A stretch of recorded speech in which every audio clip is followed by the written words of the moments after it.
연일 증시가 요동치고 있습니다. 얼마 전 코스피 지수가 10년 만에 1400선이 무너졌다고 합니다. 일시 효력 정지인 사이드카가 발동된 것이 이달만 벌써 세 번째가 넘었습니다. 아예 매매 거래를 중단하는 서킷 브레이커라는 것이 발동한 것은 두 번이 넘었습니다. 지난 금요일에는 1700선이 회복되고 장을 마감하긴 했지만 언제 또 떨어질지 요동할지 모르는 상황입니다. 외환시장도 마찬가지입니다. 원달러 환율이 1290원, 거의 1300원에 근접했습니다. 11년 만에 최고 환율이라고 하는데요.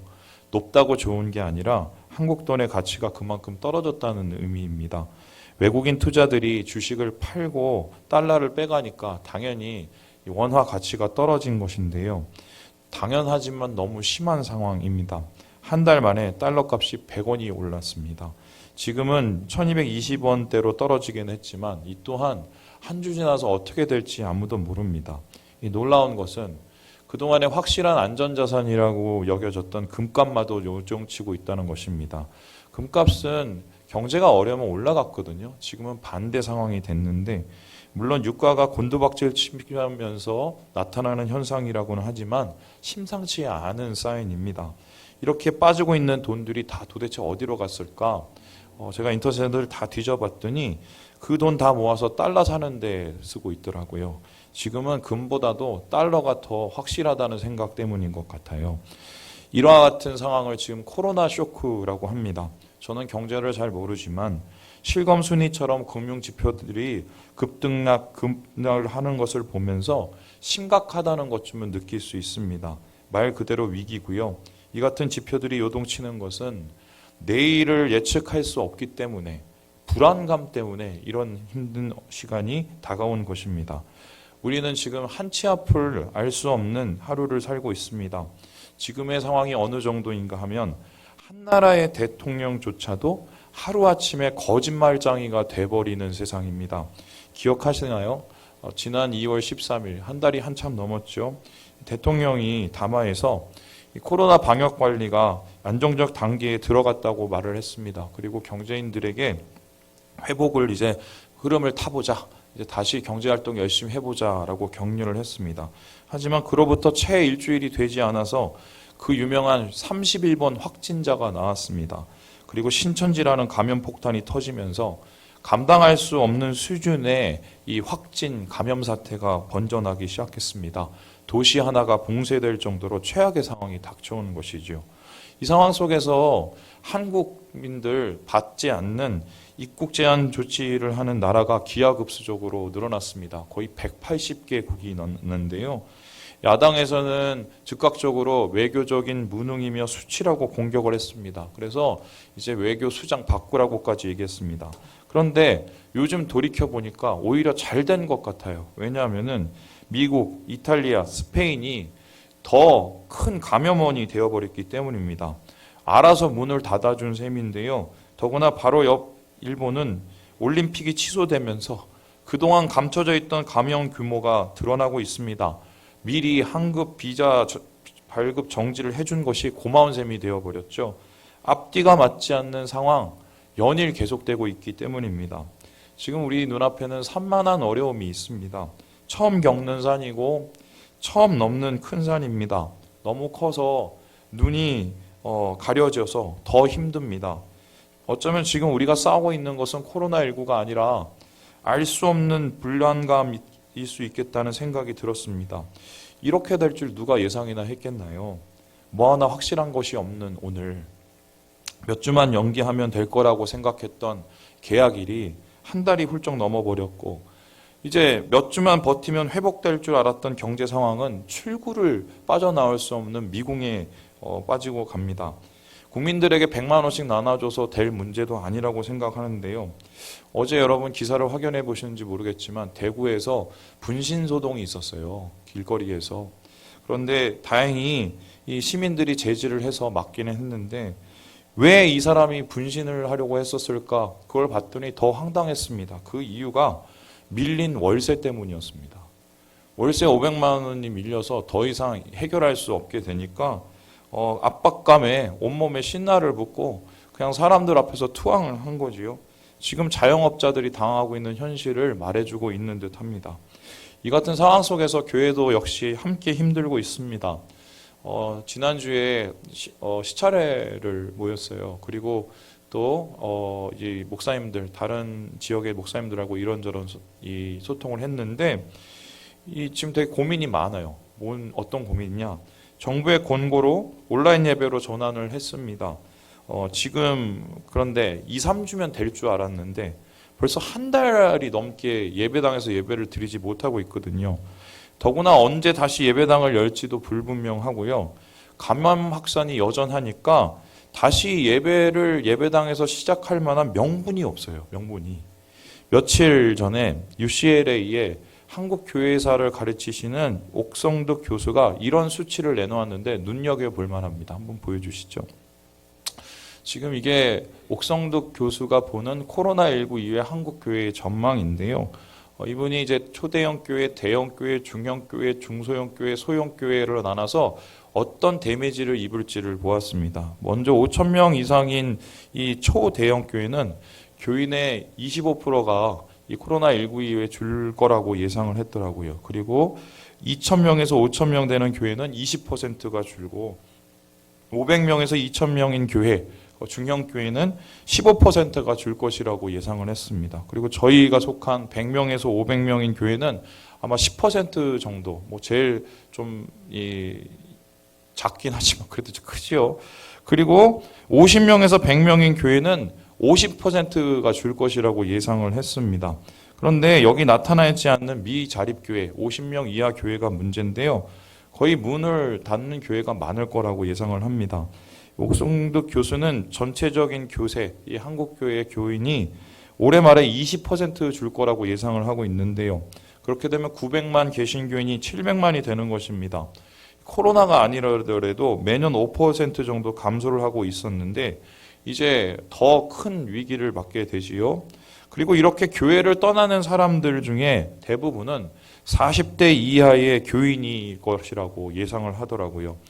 이분이 어떤 자료를 기초로 해서 이런 수치를 예상했는지 모르겠지만 그냥 듣기만 해도 공감되는 부분이 있지 않나요? 이번 주에 수요 예배를 마치고 신기한 일이 있었습니다. 교인들이 저한테 격려 메시지를 이렇게 많이 보내는 거예요. 목사님 힘내세요. 목사님 용기 잃지 마세요. 감사하긴 했는데 좀 평소 같지 않아서 이 무슨 일이지 해서 제가 집에 가서 예배 영상을 다시 돌려봤습니다. 돌려봤는데 얼굴이 그렇게 안 돼 보일 수가 없더라고요. 제가 봐도 너무 불쌍해 보이는 거예요. 그래서 왜 그랬는지 모르겠어요. 제가 의도한 게 아닌데 안 그래도 힘들어 죽겠는데 교인들이 힘들어 죽겠는데 거기에 걱정을 하나 더 보탠 것 같아서 되게 미안하더라고요. 아마 제가 생각이 요즘에 너무 많아서 그런 것 같은데요. 수요 예배 때 말씀드린 것처럼 교회를 어떻게 해야 할지 잘 모르겠습니다. 솔직한 말로 확신이 서질 않아요. 조금이라도 잘못된 결정을 하면은 교회와 교인들에게 피해를 끼칠 수 있잖아요. 그리고 한 가지 결정을 하는데 수십 번을 고민을 합니다. 이제 그만큼 자신감도 무너져 가는데요. 이 모든 인생이 그렇겠지만 목회는 더 그런 것 같아요. 확신이 중요해요. 확신이. 그렇지 않으면 한 걸음 더 나아가기가 힘들 거거든요. 지금 우리가 온라인과 또는 오프라인으로 예배당에서 또 각 가정에서 예배를 드리고 있지만 사실 이 역시 되게 쉽지 않은 결정이라는 거 여러분 아시죠? 어떤 시각에서 보면 좀 우리는 정부의 시책에 역행하는 행위를 하고 있을지 모르겠습니다. 우리가 지킬 거는 지키고 최대한 사회적 거리 두기를 동참을 하고는 있지만 그래도 세상 사람들의 보기에 따가운 시선을 우리가 느끼는 건 사실이잖아요. 그래서 자칫하면 교회의 존폐가 걸릴 수 있는 상황이에요. 그리고 사람들의 지탄을 받을 수 있는 결정이었습니다. 이와 같은 상황 속에서 마음이 너무 어려워서 말씀을 찾았는데 제가 항상 어려울 때마다 떠올리는 말씀이 있습니다. 바로 본문 시편 121편의 말씀입니다. 여러분 기억하시는 분이 우리 교회에 간혹 계시던데 제가 이 본문은 3년 전에 했던 설교 본문이에요. 기억나시는지 모르겠어요. 그때 예배당 개축하고 나서 굉장히 힘들었습니다. 심적으로 굉장히 어려운 일들이 있었었는데요. 상황은 달랐지만 어려움은 비슷해요. 그때 저는 지금과 비슷하게 확신이 없었어요. 확신이. 내가 이렇게 결정한 게 옳은 것인가? 이 예배당을 이렇게 함께 때려 부시고 다시 진 게 맞는 것인가? 교인들에게 괜히 상처를 주고 힘들게 한 건 아닌가? 이 수많은 고민들이 그때 교차했습니다. 이 막막한 마음에 하루하루 이 말씀으로 먹고 살았는데 이 말씀이 정말 위로가 많이 되어서 그때 이 말씀을 전했어요. 오늘 다시 여러분과 이 시를 나누는 이유, 이 말씀을 나누는 이유도 그 때문입니다. 시편 121편의 위로가 지금 우리에게 필요할 때이기 때문입니다. 우리 함께 1절의 말씀을 같이 한번 읽어보겠습니다. 시작. 내가 산을 향하여 눈을 들리라. 나의 도움이 어디서 올까? 시인은 지금 괴롭습니다. 그의 앞에 산이 가리고 있기 때문입니다. 그를 막고 있는 산은 그냥 산이 아닙니다. 산들입니다. 말 그대로 험산줄령. 하나를 넘어서 될 일도 아닙니다. 언제 끝날지도 모르는 험한 산들이 눈앞에 있습니다. 시인의 마음을 어렵게 하는 것은 단순히 산이 높고 많기 때문이 아니라 시선이 자꾸 나뉘어지고 마음이 자꾸 나뉘어지기 때문입니다. 저 높은 산을 넘는 것도 힘든데 그 가운데 만날 위험은 더 마음을 어렵게 하는 것입니다. 어떻게 하면은 맹수가 습격하면 어떡하지? 강도가 위협을 하면 어떡하지? 이단자들이 유혹을 하면 어떡하지? 그리고 내리쬐는 낮의 해는 어떡할 거야? 내 수분이 모두 빨려버릴 거야. 스멀거리는 당의 기운은 내 정신을 송두리째 무너뜨릴 수 있어. 이러한 생각들이 나뉘어지고 시선이 나뉘어질 때 그의 마음은 계속 무너지기 시작합니다. 확신이 없어지기 시작합니다. 여기서 멈추고 싶은 마음이 올라오고요. 돌아서고 싶은 마음이 마음속에 굴뚝 같습니다. 하지만 그럴 수 없습니다. 이유는 단순한데 그가 신앙인이기 때문입니다. 그가 위험을 만난 것, 어려움을 겪는 것, 산 앞에 서 있는 이유가 모두 신앙 때문이었습니다. 시인은 지금 순례자입니다. 예배자를 드리기 위해서 예루살렘으로 가고 있습니다. 하나님과의 약속이 있기에 순례길을 시작한 것입니다. 그래서 이 어려운 험산줄령을 만난 것입니다. 그렇습니다. 신앙이란 이렇게 어렵습니다. 같은 어려움이 있어도 신앙인이 느끼는 수준은 훨씬 큽니다. 왜냐하면 우리에게 신앙은 힘이 되기도 하지만 때로는 한계가 되기 때문입니다. 아마 이 어려운 시기를 지내고 있는 한국 교인들이 그럴 것 같습니다. 살기도 힘든데 신앙도 지켜야 됩니다. 가족도 지켜야 되는데 교회도 지켜야 됩니다. 연일 목사들은 회개하라고만 말을 합니다. 영적인 책임감까지 지어야 하니 2배의 어려움이 찾아옵니다. 그래서 우리의 마음이 흔들리듯 시인의 발도 흔들리고 마음도 흔들립니다. 실족한 위기에 빠집니다. 사실 발이 흔들리는 게 아니라 마음이 흔들리고 있습니다. 마음이 흔들린다는 것은 그의 마음속에 하나님과의 신뢰, 그 관계가 무너지고 있다는 것입니다. 내가 가고 있는 이 길이 맞는가? 하나님은 정말 나를 지키시는가? 혹여나 잘못되면 누가 나를 도와주는가? 회의감이 밀려옵니다. 불신이 마음속에 올라옵니다. 결국 시인의 질문은 하나의 질문으로 모아지는데요. 나의 도움이 어디서 올까? 나의 도움이 어디서 올까? 시인의 이 질문은 매우 현실적입니다. 확신이 없으면요, 이 길 못 갑니다. 확신이 없으면 신앙을 지킬 수 없습니다. 12정탐꾼이 그러지 않았나요? 그들이 가나안의 문 앞에서 방황하며 돌아선 이유가 무엇입니까? 확신이 없었기 때문입니다. 분명 그것은 적과 꿀이 흐르는 땅이 맞았습니다. 하지만 큰 산과 같은 어려움이 있었습니다. 큰 성읍, 큰 사람, 큰 대적. 그들은 꺼려했습니다. 확신이 없었기 때문입니다. 하나님께서 나를 지키신다는 확신, 하나님께서 가나안을 주셨다는 그 확신이 그에게는 없었습니다. 시인은 이 싸움을 알고 있었습니다. 큰 산을 넘는 게 힘이 아니라 확신으로 큰 산을 넘을 수 있다는 것을 깨닫고 있었습니다. 그렇다면 시인은 어떻게 흔들리는 확신을 회복할 수 있었을까? 어떻게 무너지는 그 마음을 붙잡을 수 있었을까? 본문에는 그 방법이 드러나 있는데요. 의외로 단순합니다. 바로 하나님의 이름을 부르는 것입니다. 시인은 한치 앞을 알 수 없는 큰 산 앞에서 하나님의 이름을 부릅니다. 그 이름을 부르면서 마음속에 있는 두려움을 이겨내고 참아내면서 산을 넘어서고 있는 것입니다. 우리 역시 마찬가지입니다. 지금 우리에게 필요한 것은 무엇인가? 하나님의 이름을 부르는 거예요. 하나님의 이름을 부르는 것, 하나님을 호출하는 것, 하나님의 약속을 다시 붙잡는 것이 필요합니다.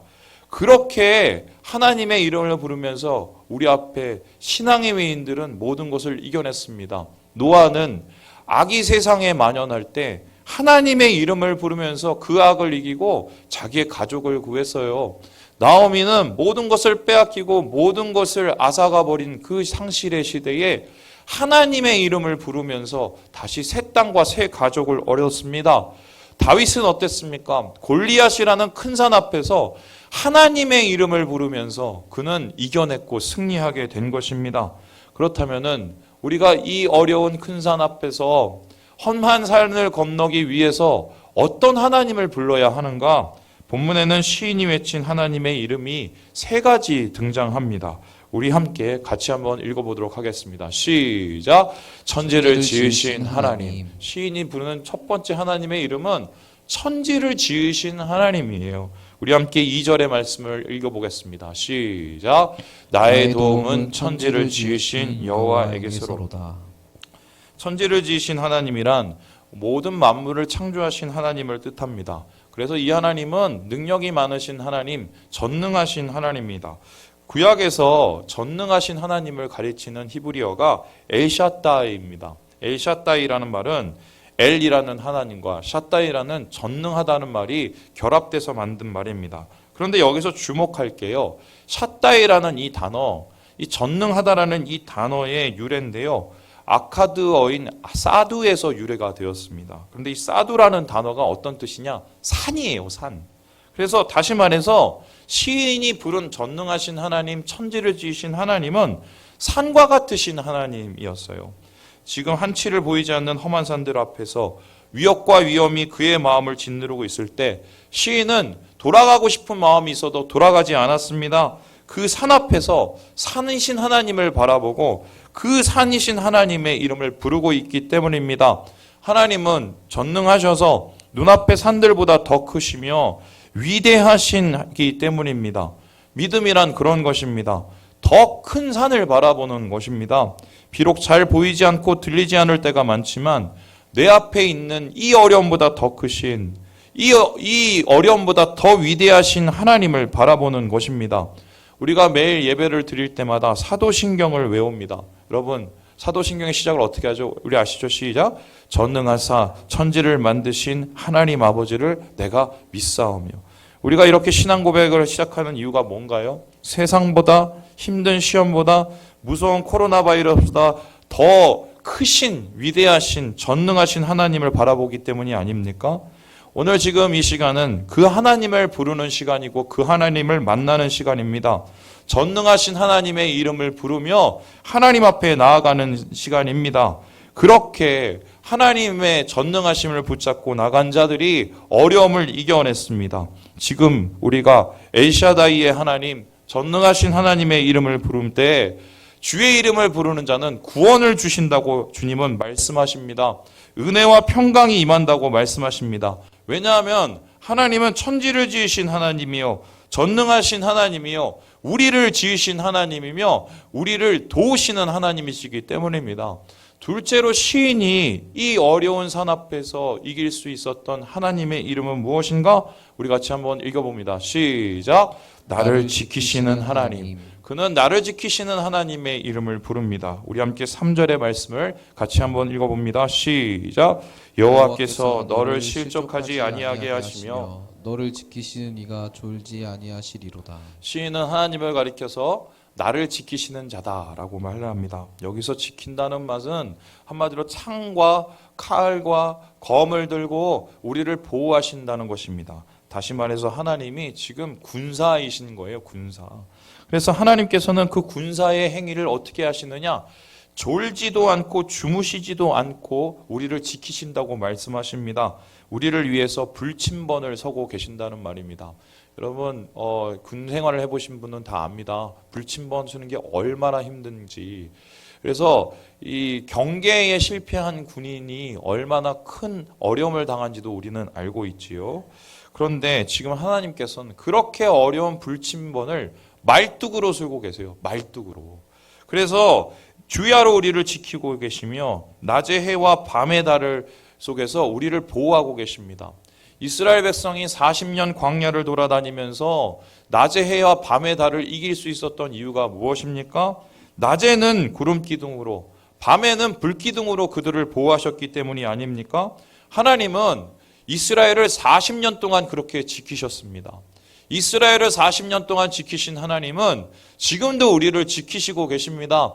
주야로 지키시고 계시고 낮에도 밤에도 우리를 보호하고 계십니다. 불기둥과 구름기둥은 아직도 그치지 않았다는 것 본문에서 시인은 보고 있는 것입니다. 그렇다면 질문을 합니다. 왜 하나님은 시인을 지키고 있을까? 왜 하나님은 우리를 지키시고 계실까? 여러분 여러 가지 이유가 있겠지만 시인은 많은 시편에서 이렇게 얘기하죠. 우리는 하나님의 소유된 백성이며 그의 기르시는 양이기 때문이다. 하나님께서는 절대로 그의 백성을 포기하시지 않습니다. 그의 기르시는 양을 버리지도 않습니다. 선하시고 신실하신 목자이신 하나님은 언제 어디서나 자신의 백성을 지키시고 보호하십니다. 군대도 못하는 것을 하나님께서 하시고 이 땅의 모든 시스템이 못하는 것을 하나님께서 하십니다. 하나님은 우리를 지키시는 분이시기 때문입니다. 이 시는 성전에 올라가는 시입니다. 왜 성전에 시인이 올라가고 있을까요? 이 어려움을 겪으면서 성전에 올라가고 있는 이유는 무엇입니까? 바로 우리를 지키시는 하나님을 믿기 때문입니다. 목자이신 하나님을 알기 때문입니다. 예배자는 그런 것입니다. 하나님을 아는 자입니다. 하나님을 지키시는 것을 아는 자입니다. 예배라는 것은 하나님과 관계한 자만이 할 수 있는 고유의 행위입니다. 예배하지 않는 자는 하나님과 상관이 없습니다. 하나님의 보호하심을 알고 그 약속을 믿기 때문에 모든 어려움을 감수하고 예배로 나아갑니다. 그것 속에서 지키시는 하나님의 손길을 붙잡기 때문에 시인은 이 산을 넘어갈 수 있는 것입니다. 마지막으로 시인이 이 험한 산을 넘을 수 있는 힘, 그 하나님의 이름은 무엇이었을까요? 우리 같이 한번 읽어봅니다. 시작. 나와 동행하시는 하나님. 나와 동행하시는 하나님의 이름을 부르고 있는 것입니다. 우리 함께 5절과 6절의 말씀을 같이 한번 읽어봅니다. 시작.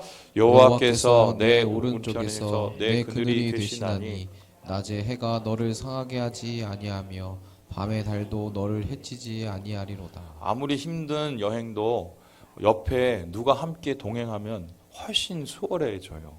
그런데 시인은 지금 이 험한 길이기 때문에 더 동행자가 필요합니다. 그런데 시의 앞뒤 부분을 보면 동행하는 사람이 없었던 것 같아요. 그런데 그 동행길에서 돌아서지 않고 저 산을 건널 수 있었던 이유는 하나님께서 그의 옆에서 동행하셨기 때문이라고 고백합니다. 어느 정도였냐? 내 오른쪽에 그늘이 되신다.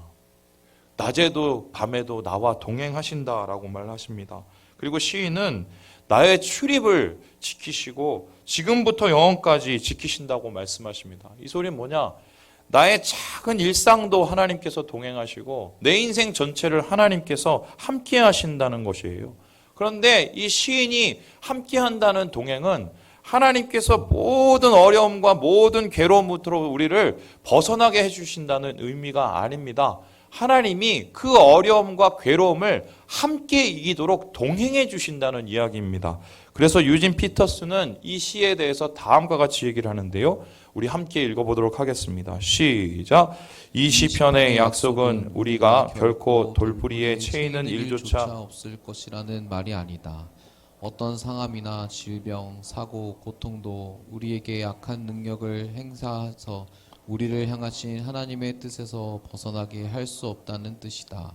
아무리 많은 바닷물이라도 배 안에 물이 차지 않는 한 그 배를 침몰시킬 수 없다. 세상의 어떤 어려움도 우리 내면에 침투하지 않는 한 우리를 해칠 수 없다. 저는 마지막 이 말이 되게 마음에 닿아요. 아무리 많은 바닷물이라도 배 안에 물이 차지 않으면 침몰이 안 돼요. 하나님이 그렇게 우리 마음을 지키시고 우리의 영혼을 지키신다는 것입니다.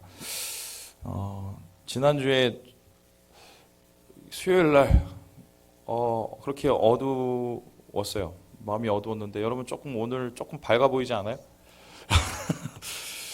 그 이유가 있는데요. 좀 제 얘기를 하고 마치려고 하는데 갑자기 전화가 한 통이 왔어요. 이제 선교사님한테 전화가 한 통이 왔어요. 그랬더니 어떻게 목사님 잘 이기고 계시나요? 이렇게 물어봤어요. 근데 뭐 말을 한들 뭐 그래서 예 견뎌요 이렇게 얘기를 하니까 갑자기 뭐 이분이 뭐 이런저런 얘기를 안 하고 노래를 부르는 겁니다.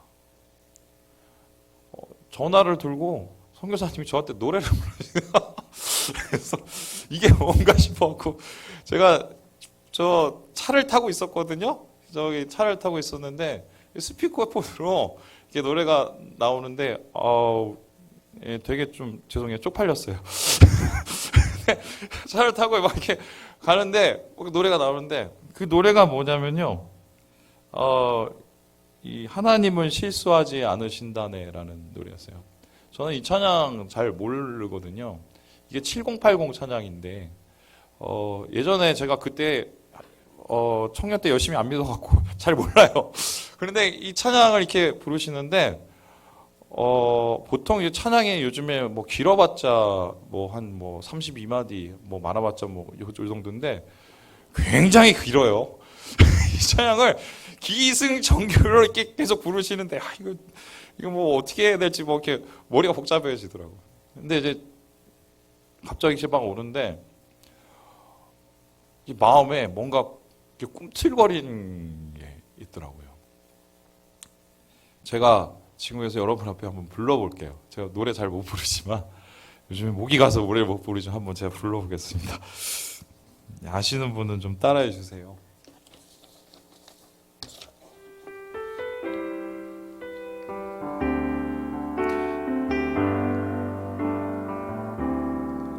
내가 걷는 이 길이 굽어도는 수가 있어도 내 심장이 울렁이고 가슴 아파도 내 마음 속으로 여전히 기뻐하는 까닭은 하나님은 실수하지 않으심이세.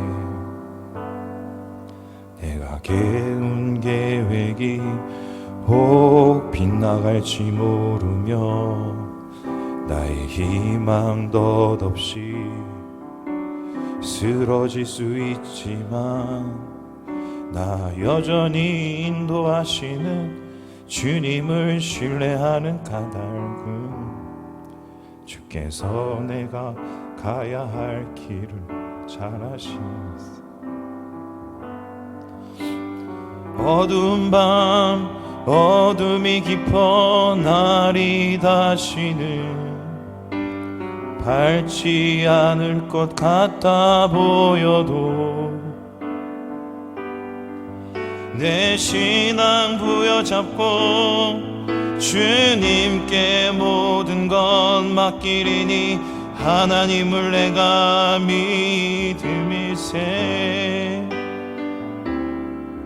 지금은 내가 볼 수 없는 건 너무 많아서 너무 멀리 가물가물 어른거려도 운명이여 오라 나 두려워 아니하리 만사를 주님께 내어 맡기리 차츰차츰 안개는 걷히고 하나님 지으신 빛이 뚜렷이 보이리라. 가는 길이 온통 어둡게만 보여도 하나님은 실수하지 않으신다네. 차츰차츰 안개는 걷히고 하나님 지으신 빛이 뚜렷이 보이리라. 가는 길이 온통 어둡게만 보여도 하나님은 실수하지 않으신다네. 제가 막 이 찬양을 듣는데 이 뒤에 부분이 막 오는 거예요. 지금은 내가 볼 수 없는 건 너무 많아서 너무 멀리 가물가물 어른겨려도 운명이여 오라 나 두려워하지 아니하리. 만사를 주님께 내어 맡기리. 그런 것 같아요. 신앙은 때로는 잘못된 판단과 잘못된 결정을 해서 힘들고 어려울 수도 있고, 내가 생각지 못한 계획지 못한 일들 때문에 마음이 무너질 수 있는데 한 가지만 붙잡으면 되는 것 같아요. 그건 뭐냐면 나를 인도하시는 하나님, 나와 동행하시는 하나님, 그래서 나를 지키시고 실수가 없으신 하나님을 믿는 게 그게 신앙이라는 생각이 막 들더라고요. 그런데요, 제가 이 찬양을 듣고 집에 와서 이걸 찾아봤어요. 이게 도대체 어떻게 대목은 찬양인지 찾아봤는데, 이 최용덕이라는 이 분이 이 시를 이렇게 가사를 그 노래를 붙인 거더라고요. 그래서 그럼 이 가사는 도대체 누가 진 거야? 그래서 이렇게 막 찾아봤는데 의외의 분이 발견이 됐어요. 그분이 누구냐? 바로 이분인데요. A.M. 오버튼이라는 분이세요. 잘생기셨죠? 근데 이분이 52년 인생 사신 분인데 풀턴에 있는 침례교회 목사님이셨어요. 한 30몇 년을 봉직하셨는데, 풀턴에 있는 침례교회 큰 교회가 아니라 미시시피에 있는 조그만한 교회예요. 우리 같은 교회예요. 100명 좀 넘는 교회. 근데 그곳에서 이제 사역을 하시면서 라디오 선교 활동도 하시고, 뭐 클라노니어는 기도 월간지도 제작하시고 설교자 학교도 운영했다고 그러는데, 활동들이 다 작은 활동들이에요. 결코 유명해지지 않을 활동들이에요. 그런데 그럼에도 불구하고 이분이 유명해진 이유가 뭐냐? 오늘 제가 들었던, 여러분이 들으신 이 찬양의 시를 이분이 썼어요. 근데 이 시가 어떻게 썼냐면요, 제가 인터넷을 뒤져보니까 영문에 이렇게 써 있는데, 이분이 아내하고 3명의 어린 자녀를 두고 이 풀턴에 있는 교회에 가서 사역을 시작하신 거예요. 그런데 아내가 4번째 아이를 임신을 했는데 출산할 시기가 다 됐는데 갑자기 몸이 아프면서 합병증이 생겼어요. 그러니 하루아침에 아내와 애가 동시에 다 죽어버린 거예요. 그래갖고 뭐 도대체 이해할 수 없는 이상한가. 여러분, 목회자가 아내와 아이를 동시에 잃으면 그 받을 충격이 어느 정도인지, 그리고 그 목회자를 바라보는 사람들의 시선이 얼마나 괴로울지를 여러분 상상해 보실 수 있지요? 그래서 그 괴로운 시간을 보내고 장례식이 온 거예요. 그런데 장례식 중에 다른 교회 목사님을 초청해서 장례식을 주관하게 했는데, 그 목사님이 장례를 주관하는데 이 오버튼 목사님이 뭘 끄적끄적거리고 그 장례식에서 쓰신 거예요. 그래서 궁금해서 그 목사님이 뭐 쓰셨어요? 물어봤더니 He makes no mistake. 하나님은 실수하지 않으신다네. 이 시를 이렇게 적어놓은 거예요. 지금은 내가 이 상황을 다 이해할 수 없으나 분명히 이 시간이 지나면 하나님의 뜻이 보일 거야. 왜? 하나님은 실수하시지 않으시기 때문에. 이분은 그리고 나서 52세에 대장암으로 사망을 하셨다고 합니다. 그런데 돌아가시기 직전까지 강단을 지키시고 주위에 있는 목회자들의 귀감이 되셨대요. 그 이유가 뭐냐면 끊임없이 하나님을 향한 신뢰와 실수하지 않으시는 하나님에 대한 믿음을 붙잡았기 때문에 실수를 내가 할지라도 하나님은 나를 붙드시고 나의 실수조차도 선용하시는 것이라는 걸 믿었기 때문에 이분이 그렇게 하실 수 있다고 아들이 얘기를 하더라고요. 그 아들은 지금 아버지의 목회를 이어받아서 훌륭한 목회자가 되었습니다. 여러분 그래요. 아무것도 몰라요 지금. 앞으로의 일들이 우리가 그동안 믿고 있고 알고 있던 모든 확신들을 무너뜨리는 상황이 올 줄 몰라요. 그럼 우리는 무엇을 해야 될까요?